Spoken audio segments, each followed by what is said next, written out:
முழு மகாபாரதம் தமிழில். இதனை மொழிபெயர்ப்பது அருள் செல்வ பேரரசன். இப்பொழுது தொடர்வது விராட பருவம் பகுதி 20. தலைப்பு: மனைவியை கண்டு அழுத பீமன். Bhima wept seeing his wife. Virata Parva section 20. Mahabharata in Tamil. இது கீசகவத பர்வ தொடர்ச்சி 7. இந்த பதிவின் சுருக்கம்: திரௌபதி பீமனிடம் தனது துயர் நிறைந்த நிலையை எடுத்துரைப்பது. அரசியானதான் அடிமை நிலைமையை அடைந்து கீழானவர்களுக்கு சேவகம் செய்யும் நிலை வந்ததை எடுத்துரைப்பது. தனது மனைவியின் தழும்பேறிய கரங்களில் முகத்தை புதைத்துக் கொண்டு பீமன் அழுவது.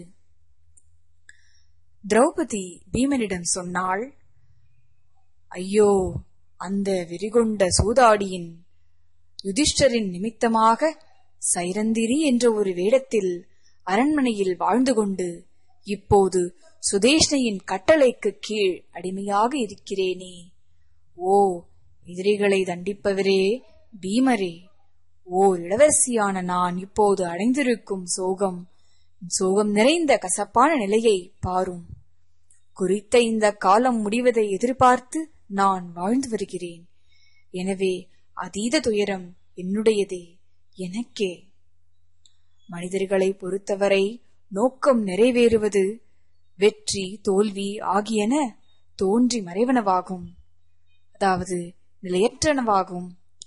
இந்த நம்பிக்கையின் காரணமாகவே எனது கணவர்களின் செழுமை திரும்பும் என்ற எதிர்பார்ப்பில் நான் வாழ்ந்து வருகிறேன். செழுமையும் வறுமையும் சக்கரத்தை போல சுழல்கின்றன. இந்த நம்பிக்கையின் காரணமாகவே எனது கணவர்களின் செழுமை திரும்பும் என்ற எதிர்பார்ப்பில் நான் வாழ்ந்து வருகிறேன். வெற்றியை கொண்டு வரும் அதே காரணமே தோல்வியையும் கொண்டு வரலாம். நான் இந்த நம்பிக்கையில்தான் வாழ்கிறேன். அப்படியிருக்கும் போது, ஓ பீமசேனரே, நீர் ஏன் இறந்தவளாக என்னை கருதக்கூடாது? தானமளித்த மனிதர்கள் பிச்சை எடுத்ததையும், கொல்பவர்கள் கொல்லப்படுவதையும், பிறரை வீழ்த்துபவர்கள் எதிரிகளால் வீழ்ந்து போவதையும் நான் கேள்விப்பட்டிருக்கிறேன்.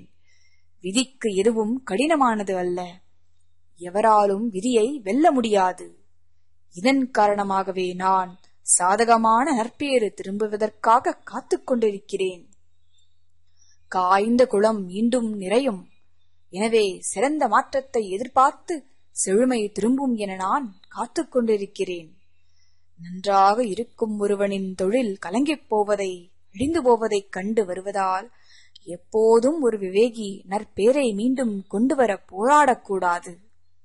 நன்றாக முயற்சி செய்தாலும் தெய்வத்தால் தொழில் அழிக்கப்பட்டால் விவேகமுள்ளவன் தெய்வத்தின் அருளை பெற எப்போதும் முயற்சிக்க வேண்டும். நான் துயரத்தில் இருக்கிறேன். நான் பேசும் வார்த்தைகளின் நோக்கத்தை நீர் கேட்டாலும் கேட்காவிட்டாலும் நான் அனைத்தையும் உமக்குச் சொல்வேன். இத்தகு துயரத்தில் விழுந்த பிறகும் பாண்டு மகன்களின் ராணியான துருபதனின் மகளைத் தவிர, திரௌபதியான என்னைத் தவிர வேறு யார் வாழ விரும்புவார்கள்? ஓ எதிரிகளை நசுக்குபவரே பீமரே, எனவே எனக்கு நேரிட்ட பெருந்துன்பம் உண்மையில் மொத்த குருகுலத்தையும் பாஞ்சாலர்களையும் பாண்டவின் மகன்களையும் தான் சிறுமைப்படுத்தியுள்ளது. மகிழ்ச்சிக்கான காரணங்களான எண்ணிலடங்கா சகோதரர்களும் மாமனாரும் மகன்களும் சூழ்ந்தபடி இருந்தும் என்னை தவிர வேறு எந்த பெண் இத்தகு துயரத்தால் பீடிக்கப்படுவாள்? என் பிள்ளை பருவத்தில் நான் தத்ரிக்கு, அந்த பிரம்மனுக்கு விருப்பமில்லாத பெருங்குற்றத்தை நிச்சயமாக செய்திருக்க வேண்டும். அதனால்தான் ஓ பாரத குலத்தின் காளையே பீமரே, அவனுடைய அந்த பிரம்மனுடைய விருப்பால் நான் இத்தகு விளைவுகளை சந்திக்கிறேன்.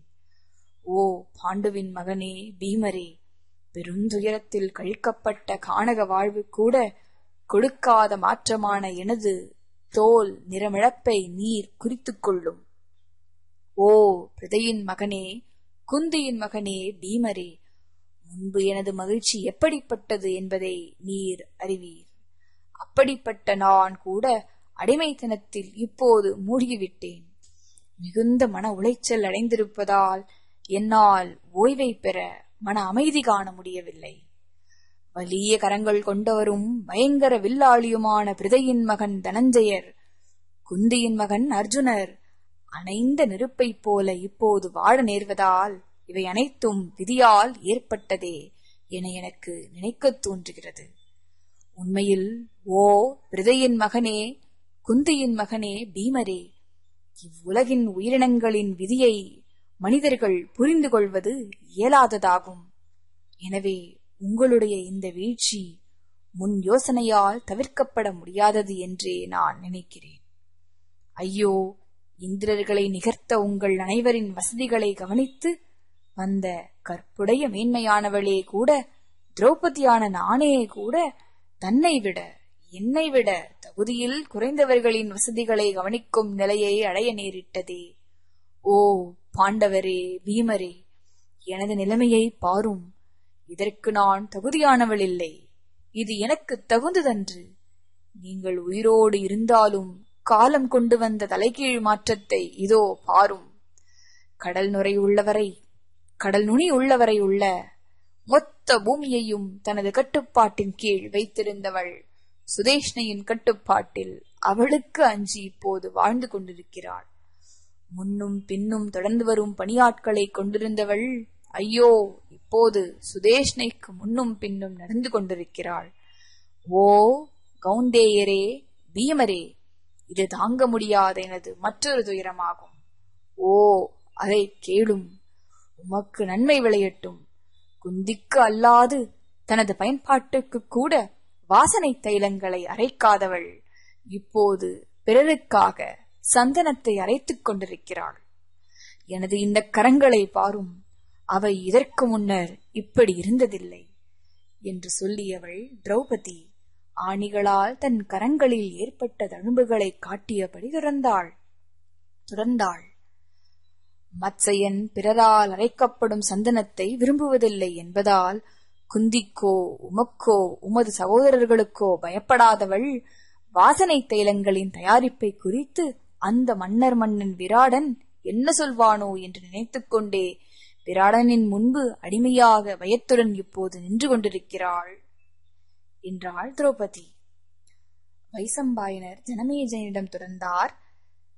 தனது துயரங்களை பீமசேனனிடம் இப்படி உரைத்த கிருஷ்ணை திரௌபதி, ஓ பாரதா, ஜனமேஜயா தனது பார்வையை பீமன் மீது செலுத்திய வண்ணம் அமைதியாக அழத் தொடங்கினாள். பிறகு கண்ணீரால் தடைப்பட்ட குரலுடன் மீண்டும் மீண்டும் பெருமூச்சு விட்டபடி அவனது பீமனது இதயத்தை பலமாக கிண்டும்படி பீமனிடம் இவ்வார்த்தைகளை சொன்னாள். அவள் கூறியது, ஓ பீமரே, முற்காலத்தில் தேவர்களுக்கு நான் ஏதாவது குற்றமிழைத்திருக்க வேண்டும் என்பதையே பேரற்ற எனது நிலை குறிக்கின்றது. ஓ பாண்டவரே, பீமரே, நான் இன்னும் உயிரோடு இருக்கிறேனே, நான் எப்போது சாவது என்று கேட்டாள் திரௌபதி. வைசம்பாயனர் ஜனமேஜயனிடம் தொடர்ந்தார். பிறகு எதிரி வீரர்களை கொல்பவனான விருகோதரன் பீமன் ஆணித் தழும்புகளை கொண்ட தனது மனைவியின் அந்த திரௌபதியின் மென்மையான கரங்களால் தனது முகத்தை மூடிக்கொண்டு அழத் தொடங்கினான். பிறகு குந்தியின் வலிமை மிக்க மகன் பீமன் திரௌபதியின் கரங்களை தனது கரங்களில் பற்றிக்கொண்டு பெரும் கண்ணீர் வடித்தான். பிறகு பெருந்துயரத்திற்கு ஆட்பட்ட அவன், அந்த பீமன், பின்வரும் இந்த வார்த்தைகளை சொன்னான் என்றார் வைசம்பாயனர். இத்துடன் விராட பருவம் பகுதி 20 தலைப்பு மனைவியை கண்டு அழுத பீமன் நிறைவுற்றது.